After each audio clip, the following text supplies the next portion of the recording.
Assalamualaikum warahmatullahi wabarakatuh. Jumpa lagi dengan sahabat share Anda, Nisa Nisrina. Kali ini Nisa juga sudah didampingi oleh Ustazah Zulfa Kirom. Assalamualaikum Ustazah. Waalaikumsalam warahmatullahi wabarakatuh. Apa kabarnya Ustazah? Alhamdulillah baik, mudah-mudahan selalu diridhoi Allah Subhanahu wa taala. Amin, luar biasa sekali.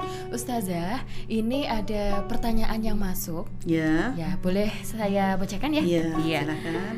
Ini saya adalah pengantin baru dan baru 1 tahun. Saya menyadari bahwa ternyata berumah tangga itu tidak seindah drama Korea. Nah, yang saya mau tanyakan, bagaimana sih cara membangun hubungan perkawinan supaya harmonis? Bagaimana ya Ustazah? Baik Mbak Nisa, ini memang bagi pasangan-pasangan yang baru itu sering mengalami satu hal yang mungkin keterkejutan ya Mbak Nisa ya. Jadi apa yang dia bayangkan ketika masih sebelum pernikahan ya, tentang bayangan dunia pernikahan nampaknya indah semuanya. Apalagi tadi dikatakan drama Korea. Tapi ternyata memang kita emang kehidupan rumah tangga itu bukan drama ya. Artinya itu betul-betul nyata. Sandiwara, tapi sandiwara yang memang pelakunya kita sendiri ya. Kan panggung sandiwara ya. Oke. Jadi memang ada beberapa hal yang harus kita perhatikan dari awal kita melangkah di dalam dunia pernikahan itu. Memang harus ada pembekalan tentang hal-hal yang memang mestinya diperhatikan, dan ini menjadi satu pondasi agar bisa saling memahami untuk bisa menuju ke keluarga yang sakinah mawaddah warahmah. Nah, beberapa hal itu antara lain adalah yang pertama itu kaitannya dengan kita harus bisa memahami bahwa kebutuhan pasangan kita itu berbeda dengan kita. Berbeda. Iya, jadi jangan kemudian kalau semuanya serba sama, apa-apa kapelan ya Mbak ya. Itu kan barang bisa dikapel, tapi kalau perasaan, kalau tabiat, kebiasaan itu pasti tidak sama. Kita aja bertemunya ketika di dalam pernikahan ya. Saudara yang kembar yang sudah berdua sejak di dalam kandungan saja berbeda. Pasti berbeda. Makanya kita harus memahami bahwa suami kita, istri kita itu berbeda dengan kita kebutuhannya. Itu yang dipahami. Satu contoh misalnya begini, bahwa seorang suami itu, seorang laki-laki biasanya lebih suka dengan sikap untuk menunjukkan rasa kasih sayangnya. Tapi seorang istri hanya disikapi dengan baik itu terkadang merasa kurang. Kenapa? Karena istri itu lebih suka dengan kata-kata verbal yang manis gitu kan. Itu salah satu contoh. Mbak Nisa banget ini. Nah, tapi begini, untuk bisa membangun itu maka diawali ketika menikah itu dengan konsep kafaah atau kalau kita sering mendengar itu sekufu, sederajat, seimbang ya. Jadi saya sering menyampaikan kalau di siaran Binmas FM itu intinya kafaah itu kalau di dalam Islam kan konsepnya memang hampir sama dengan Jawa itu bibit, bebet dan bobot. Iya. Jadi bibit itu artinya keturunannya, kemudian bebet itu kalau di dalam hadis kan itu tungkahul mar'ah biarba'atin karena 4 hal ya. Kemudian bobot karena ini yang jadi adalah karena kualitas keagamaannya. Ini yang harus menjadi dasar yang utama. Kemudian yang berikutnya adalah bebet ya. Makanya itu mungkin dari ekonominya yang sama gitu dan lain sebagainya. Itu falsafah yang sebenarnya hampir sama dengan yang digendaki oleh Rasulullah, tapi yang paling baik tentu adalah kualitas keagamaannya. Nah itu jadi itu kafaah, konsep kafaah itu seperti itu. Kalau kita punya keluarga, punya putri, ini bagi yang sedang mencari menantu, kira-kira kok memang agamanya bagus, kemudian dididik dengan baik, disiplin peribadahannya juga begitu. Jangan kemudian kita menginginkan seorang menantu yang tidak memperhatikan soal agama, misalnya karena kayanya, karena terpandang gitu, sehingga kadang-kadang agamanya menjadi terbengkalai. Makanya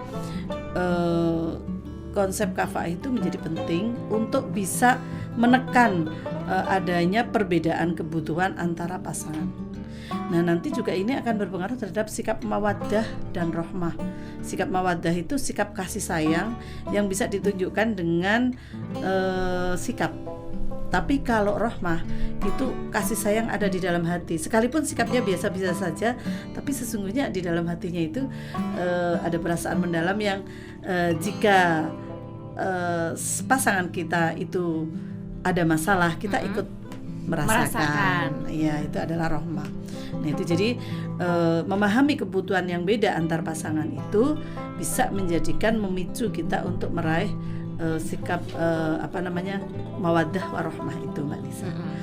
Yang kedua, ini yang juga harus diperhatikan bahwa sesekali kita coba ini istilahnya rekening bank hubungan. Rekening? Iya.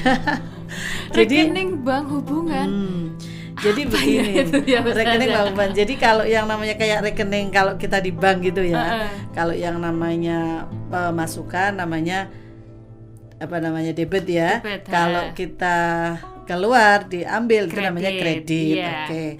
Nah, makanya kita coba kalau kok misalnya suatu masa kok hubungannya menjadi agak kurang seperti ketika masa-masa pengantin baru ya, agak berkurang kemesraannya, agak berkurang rasa kasih sayangnya, coba kita buka rekening bank hubungan pakai kertas ya, Mbak Nisa. Pakai kertas, kemudian kita tulis. Kalau sikap yang baik kita masukkan ke dalam kolom debit. Sikap yang tidak baik, misalnya kita egois, kita selalu menang sendiri, kadang-kadang membantah suami, atau kalau suami itu menyakiti istri, itu ditulis di kredit. Nah, nanti saldonya lebih banyak yang mana? Nah, nanti kalau ya kita sebenarnya itu semacam introspeksi itu, Mbak Nisa. Jadi introspeksi bagaimana agar hubungan ini sebenarnya saldonya plus atau min. Plus itu banyak baiknya, min itu banyak negatifnya. Nah, itu jadi ini satu resep ya. Saya juga ambilkan dari buku Fondasi Keluarga Sakinah ini. Jadi rekening bank hubungan. Rekening bank hubungan ada saja. Ternyata ada ya. Ini dicoba aja kalau kita sedang ada masalah, coba sebenarnya masalahnya di mana. Kemudian yang ketiga itu adalah kematangan diri. Ya, kematangan diri, kemampuan menyeimbangkan antara kebutuhan kita dengan pasangan kita. Ya, jadi jangan sampai kita kebutuhan kita laki-laki dan perempuan kan berbeda-beda, sehingga kadang-kadang menuntut kebutuhannya dipenuhi tapi tidak memberi pengertian kepada pasangan kita bahwa pasangan kita pun kebutuhannya juga harus dipenuhi juga. Kita pengen diperhatikan, pasangan kita pun sebenarnya ingin diperhatikan ya. Jadi kita tidak boleh terlalu egois untuk hanya memperhatikan kebutuhan kita sendiri saja. Itu. Jadi itulah 3 hal yang penting harus diketahui di dalam hubungan berkeluarga ini, supaya dari kita mulai membangun rumah tangga awal sampai tujuan kita tercapai, kakek-kakek nenek-nenek ya, kalau kemarin itu disampaikan, atau bahkan dunia dan akhirat itu bisa terjaga. Soal riak-riak kecil itu memang harus ada, jangan bumbu-bumbu sampai ya, sebagai bumbu, tapi jangan sampai itu menjadi riak kecil itu menjadi besar. Kemarin sudah kita bahas tentang faktor penghancur, ya. Nah, sekarang ini faktor pembangunnya. Tadi 3 hal itulah yang harus diperhatikan. Jadi hindari hal faktor penghancur, perbanyak faktor pembangun. Iya, begitu Mbak Nisa. Iya, seperti itu ya untuk teman yang tadi sudah bertanya. Silakan juga untuk teman-teman yang ada di rumah yang mau bertanya, bisa kirimkan pertanyaan di kolom komentar ya. Silakan like, subscribe Jangan lupa dukung kita terus. Tunggu juga video-video kita terus yang selanjutnya. Semoga bermanfaat. Wassalamualaikum warahmatullahi wabarakatuh.